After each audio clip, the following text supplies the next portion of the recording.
哇，终于见到了曙光啊！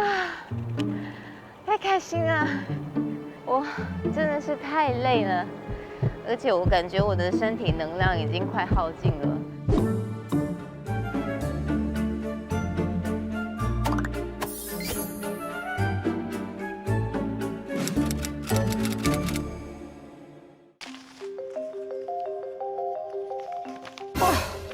什么回事？我每天开 aircon 吗 Oh no！ 自从组织家庭之后，每个月收到水电费的账单都会让我吓了一跳。为什么会这么贵？所以我就在想，如果我们在日常生活当中可以自己产生电力，能不能帮助我们缓解还水电费这方面的压力？今天我们就来实验一下，走吧。我尝试了2种方法来自己发电。这种露营用的太阳能板其实很容易买得到，我把它安装在面向东边的这扇窗，它到底可以产生多少电力呢？另外，我也在脚踏车上安装了一个发电器，看看能不能通过运动来发电。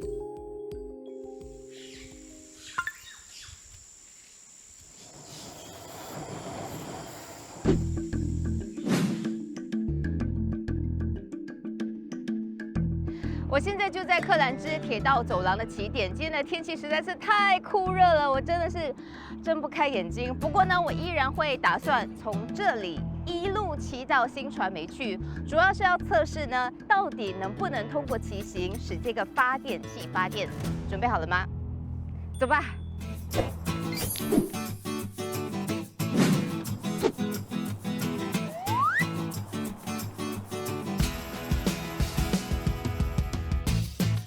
刚才查了这个谷歌导航，从这里一路骑到新传媒大概需要18公里吧。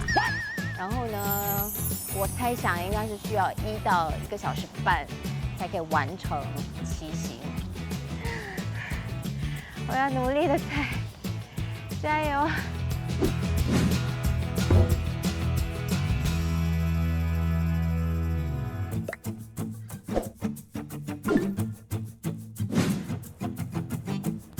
我跟你说，我发现这个发电器啊，它照理说本来是由这个车轮来驱动的嘛，所以不会导致任何的阻力。不过我骑在上面，我一直听到它们相互摩擦的声音，所以我发现它应该是也有给我一点阻力跟负担的。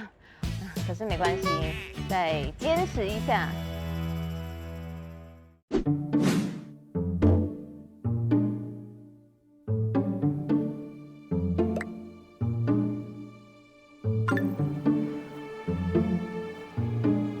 哇，终于见到了曙光啊！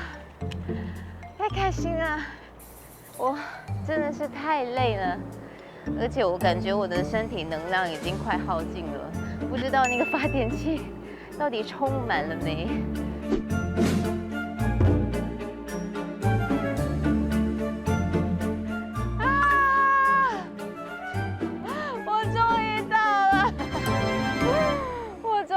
新传媒了，我真的是累到我都说不出话了。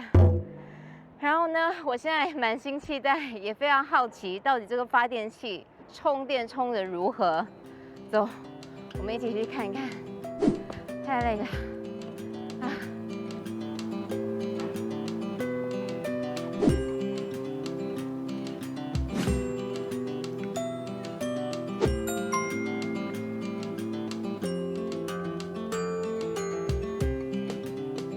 这样子就算是有充电吗？可是它好像没有动静哎。这个电线有坏吗？啊，可能需要一点时间，让我们等一下。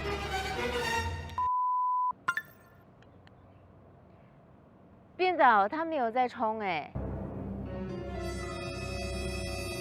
是这个充电宝坏了吗？你来看，你来看，真的没有充到。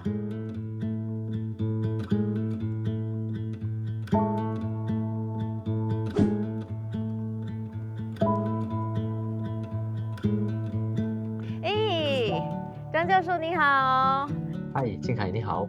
教授，我试了这个发电器，它看似无效，为什么会这样啊？这种脚踏车发电器产生的电量只足够用在前照灯，如果要为充电宝充电的话，恐怕要骑得更久。另外，尽管太阳能板在第一天成功为充电宝充入了1半的电量，但经过1周的实验后，发现它的充电效率并不一致。太阳能板靠太阳这个充电，天气不稳定所产生的电力也会相对的这个不稳定。单单这样一颗太阳能板，不会对环境构成太大的这个影响。哦，真的是难以置信。不然教授，我去找你吧，我还有好多的疑问想要问你，可以吗？好啊，随时欢迎。在新加坡，具有巨大发展潜力的绿色能源之一是太阳能。而作为一个热带国家，新加坡年均太阳辐射度比温带国家高出50%，日照资源丰富。新加坡电力市场中出现了一些环保电力配套，声称提供100%经过认证的太阳能，但是它们的价格也比一般能源配套来得高。一般新加坡人会选择环保电力配套吗？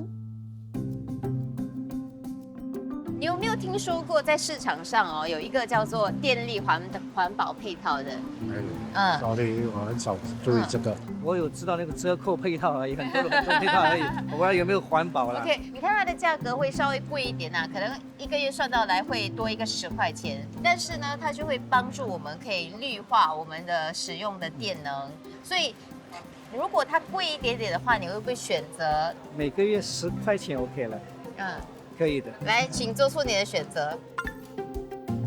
OK， 可以了。为什么你会选择这个电力环保配套？新加坡是花园城市嘛，很简单的道理，需要环保嘛。以后都没有办法保持这个噱头的话，新加坡的旅游业就没有办法发展了嘛。10多块有点高哦。环保不止这个吧，也可以从别的地方着手嘛。环保新加坡，环保世界。我觉得可以了，因为我会觉得其实每一个人多少有一点责任吧。那么就其实可能自己能做的不多，那么就从小小能做的东西先开始吧。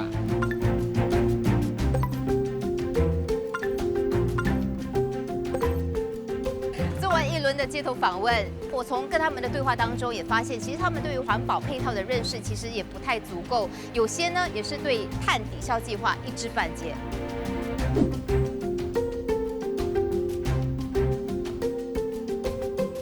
嗨，健康你好。你好。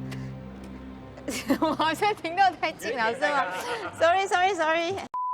我们看到很多绿色能源的零售商，是的，常常会强调几个概念跟术语，比如说碳信用，还有可再生能源的这个认证书。对，到底这2者有什么样的不同呢？对，这个可再生能源证书，它是可以为该公司用那个可再生能源产生的这个电力来抵消它本身所用的电力，或者是出售的这个电力，以一个1兆瓦时为一个可再生能源证书的这个单位。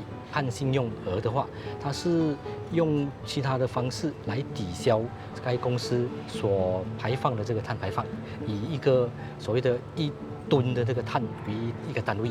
教授，我听到有点懵了，你可不可以再帮我解释一下？其实你可以把碳信用想象成是一张信用卡，是信用卡方面是银行先帮你支付这个你所吐资的这个现金，而碳信用额的话是用其他的方式来抵消我们现在所排放的这个所谓的这个碳，比如这个植树，因为在种树的过程中，树会逐渐的成长，在成长的时候它会吸收这些碳，然后存在它们的树根还是树干里面，来减少这个碳排放。教授，你一直提到说植树对于我们吸碳的作用到底有多大？一般的树的话，成长树的话，它吸收的那个碳大概是10到25公斤1年。比如这些树的话，大概平均1年会吸收15公斤的碳。然后它这个有6、7棵树，就说它们1年可以吸收100公斤的碳。1年100？对，要10年才可以吸收这个1000公斤的这个碳。1000公斤相等于一个碳信用额。那么这1000公斤的概念，我们要怎么理解呢？啊，对，1公瓦时的这个电力会产生这个大概半公斤的这个碳。如果说以一个房氏族来说的话，1个月大概消耗370公瓦时的这个电力，那么它就会产生大概是150公斤的这个碳。半年的话，它就会生产1000公斤的碳。那么这些6、7棵树的话，就是需要10年的时间来把这个1公斤的碳给吸收。这个数字听起来太震撼，很惊人哎！我们大家真的是要好好珍惜资源，然后节能减排。你看，下雨了，我们继续吧，教授。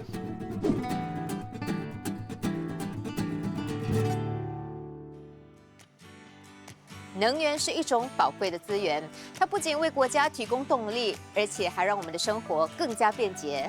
通过提高能源效率，我们不仅可以节省水电费，而且还可以减少碳排放，这不是一举两得吧？